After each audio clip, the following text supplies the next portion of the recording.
Warriors Kings. Warriors down 2-0. First time in the career they've been down 0-2. There's some signs that this parallels some other times this has happened in history, but just fundamentally when you watch this, do the Kings feel younger, faster, hungrier, all that stuff? Just eye test. Definitely seem faster. I mean, they both were on a similar offense, but the speed in which the Kings are executing is marked. It's like there's a huge difference between that. So I would say definitely faster. Hungrier, sure, maybe. I mean, the crowd definitely helps. I think people are forgetting is this is a Golden State team that won 11 games on the road this year, just 3 games more than like the Pistons won on the road. So we shouldn't be too surprised that they're struggling as much as they are. They haven't been a good road team all year, but it does look like the Kings are right now a little bit more. I mean, the one thing also is interesting to realize is like the Kings aren't even really shooting well. That's the other part of it. They're not shooting well and they're still winning. I think they shot like 24% or something like that from 3 last game and won. So it's not like they're getting hot and lucky. If anything, they're just kind of outworking and out executing and certainly out at, from an athletic standpoint, they look markedly better. Game 1, I chalked it up to Fox. Fox was amazing, which he's been really good all year, but he was amazing in that game. And Malik Monk was, he might do that once or twice a series, just transcended offensively, which he'll do it from time to time. Game 2, Warriors make the adjustments. They're used to the crowd now. They won't get the same Monk game. And the Warriors are going to win. Right when Draymond gets thrown out, it felt like for about 3 minutes there, the Warriors really looked like last year's Warriors again. They had Peyton and Wiggins out at the same time with Draymond, with Clay, with Curry. And they were flying around defensively. And the Kings were matching the speed, which I was like, this isn't great. And then Draymond gets knocked out of the game. That flips the emotion in the crowd. It felt like Curry was going to go into fuck you mode for a second, but they were just doing so many things with him. It was hard for him to get on track. I was alarmed for the Warriors that the Kings were matching their speed, even in the moments leading up to the Draymond game. It was the first time I was like, wait a second, did I have this series wrong? Because the Warriors were favored, and they were probably favored too high. But I just like, this is the classic, oh yeah, this would be a nice little, they'll throw some haymakers, but ultimately the Kings, good learning experience. A little like when the Warriors played the Clippers that year, Mark Jackson's last year. And the Clippers, they got a lot of good reps. And so, all right, we'll carry this over next year. But the Kings, like, I don't know. I actually think the Kings are going to win this series. And I actually think that the sweep is possibly in play because the thing that really scared me. Well, so I'm not disagreeing that they'll win the series, but like a sweep, I'm not saying they won't sweep, but that's a pretty huge so prediction, I think. I don't know. Sweeping is, I mean, they gave up 1.4 points per possession yesterday when Green was out. They're clearly much better defensively with Green. The question is, can they score with him in? They also are faster with Green in there. Yeah. So the Green ejection was big. The game was still tight at that point, so it could have gone either way. I think the main thing that I would be worried about if I were Golden State is I just don't think they have the depth or the ability. Like they don't have any way of getting Curry to get a shot off. They're not able to create anything. They're kind of depending on Wiggins to create his own shot a little bit because nobody else is really creating their shot for Golden State. They're aggressively guarding Curry, which is making it very tough for him. They're doing a good job switching off the ball.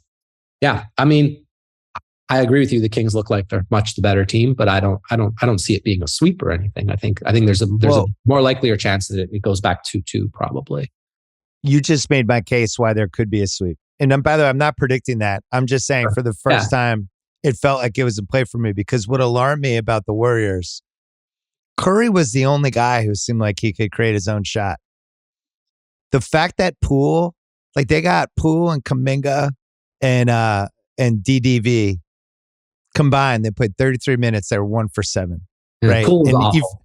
Poole was awful, and I think he's hurt. To me, he doesn't look healthy, and I don't know what's going on with him, but if he's not going to be even 70% of Poole from last year's playoffs, Clay, as good as I think Clay's been, considering where he was a year ago, he can't create his own shot against this team. There were multiple times where he had the ball and he had to kind of create something, couldn't do it. They're just kind of out of options. And I do feel like this reminds me of football where somebody's offensive coordinator or defensive coordinator goes to a new team as the head coach, and then they play the old team and they know all these tricks of what to do. I've never seen, for the Kings, who are not a good defensive team, right? They're not. During the season, they were fundamentally like below average. But the stuff they were doing against Curry, I thought was really high level. It was really smart. They figured out all these different ways to either make him get rid of the ball or to make him uncomfortable. They kind of knew when he was getting the ball. And I thought it was alarming because I didn't think the Warriors run would end like this, but I feel like it's in play now. Yeah, it's interesting because they both teams basically run the exact same offense. The difference is one team's just running a lot crisper. They're getting more open. The way they're defending each other is different. That's the other thing. Like Fox is basically able to get into the paint is at will for the most part. And so, they're playing drop coverage versus him, his floaters being, it's very efficient. He's able to get where he needs to get.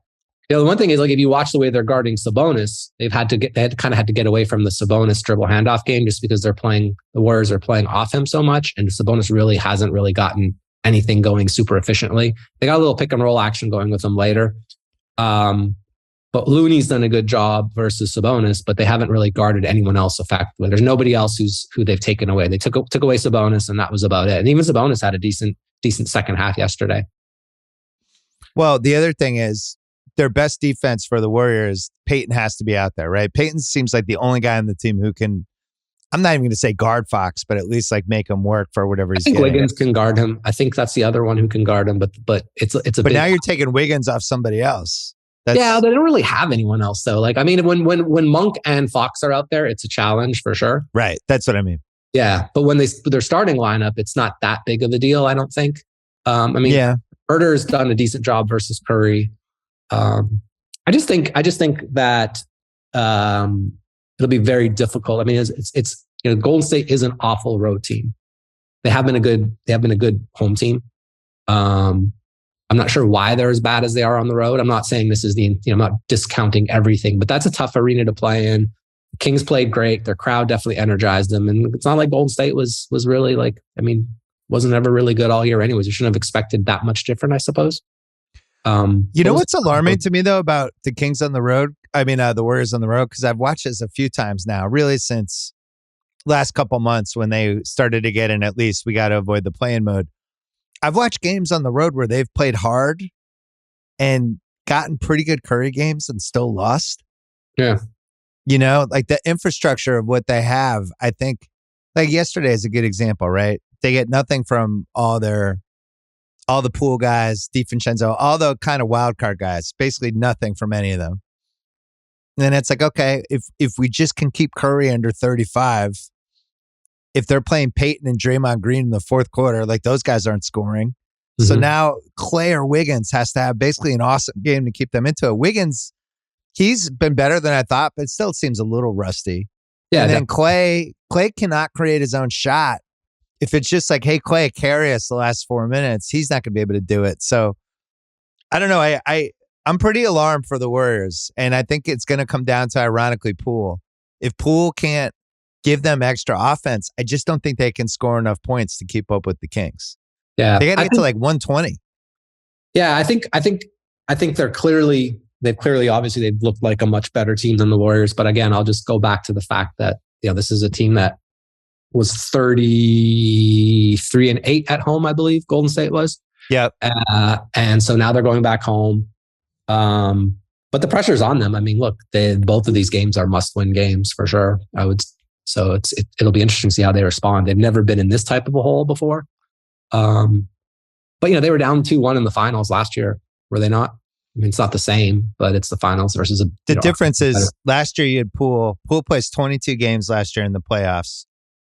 He's 17 points a game, 51% field goal, 39 3-point, 92 from the line. This year he's averaging 10.5 points a game in the 2 games. Yeah. Shooting 29%. Yeah. So if you remove him from last year, there's no way they win the finals last year. Like zero chance, none. Sure. Yeah. So definitely need to get scoring from someone else, whether it's Poole or whether it's someone else that maybe wouldn't expect. But yeah, I agree with you.